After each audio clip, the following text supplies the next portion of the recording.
ప్రారంభంలో నేను పాడుతూ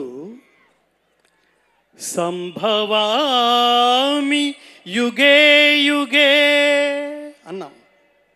ఇది సంస్కృతం.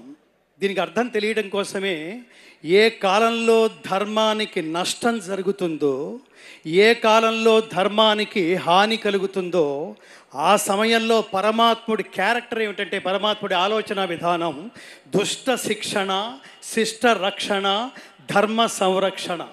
దీన్ని నిలబెట్టేందుకు పరమాత్ముడు ఒక అవతారం తీసుకుంటాడు, కొన్ని సోల్స్లోకి ప్రవేశిస్తాడు.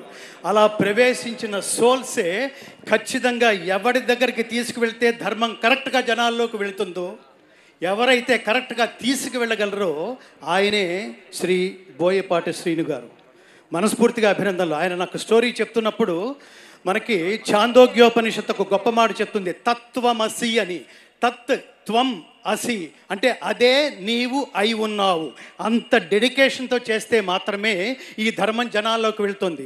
ఇది సినిమా అనుకుని దీన్ని ఎంటర్టైన్మెంట్ అనుకుంటే చాలా పొరపాటు మిత్రులారా. ఇందాక మా మిత్రులతో కలిసి అనుకుంటున్నప్పుడు శివరాత్రి 2 నెలల ముందే వచ్చిందన్న ఒక దివ్యమైన అనుభూతి కలిగింది మాకు.